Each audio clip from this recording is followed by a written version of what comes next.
Closed captioning brought to you by the Notaries Public of BC.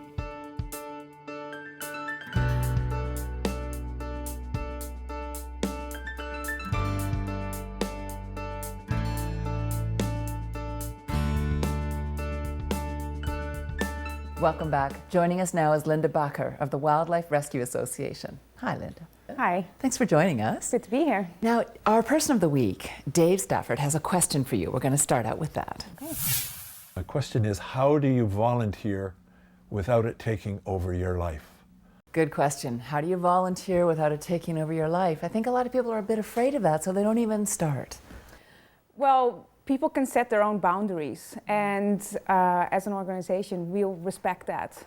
We understand that volunteers have a life outside of their volunteer work, and they can say no to us. We respect that as well. But talk to us and set boundaries beforehand, so we know when to ask you for a job and when not to. Now, this organization, you've got a lot of people like Dave, you've got a lot of North of 49ers that are there helping out. What do you make of that?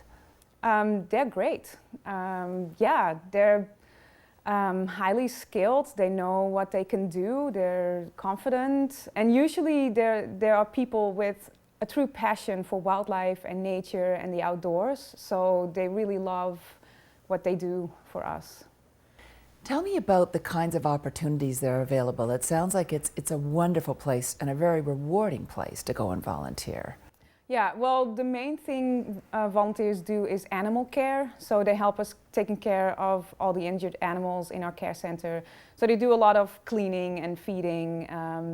But that's just very physical and dirty work. So you can also choose to be a transport volunteer. They go all over the Lower Mainland picking up injured animals. They don't have to do any animal handling. They just have to transport the box or kennel the animals in and bring it to us. We have garden work because we have a wildlife habitat garden in our area. And we have education and outreach volunteers. So they go out, usually on the weekends, to all kinds of events, markets, and talk to the public, because that's one of our main goals, to educate the public how to coexist with urban wildlife. In Dave's case, he did start volunteering after his wife passed away, and I'm wondering if you noticed that working with animals turns out to be a really restorative and healing part of someone making a difficult transition in their lives. Yeah, I think so. I hope so. Very quickly, he turned out to be a really dedicated volunteer and willing to go above and beyond. He's one of the few we can send out to actually rescue an animal from a situation. And also we can send him out on releases. He loves to do releases when the animal is turned back into the wild. The whole opportunity is a nourishing one, though, and there's lots of support. And it sounds like it's a really wonderful choice in terms of wanting to expand your horizons and your heart and get out and feel like you're alive again in the community. Yeah, well, the whole organization, it's a very special organization because we work with so many different volunteers, and to work with volunteers every day, those people want to be there, and they're very committed and passionate, and just talking to them they're all very unique individuals, and that's what makes my workplace a great place to work and to volunteer. So you can volunteer for this organization, it's great, but also if you come across a wounded animal, any of us, there must be a protocol in place too. Is there a number we can call, or how do we know what to do? I mean, the animal's in trouble on the road, you don't want to just leave it.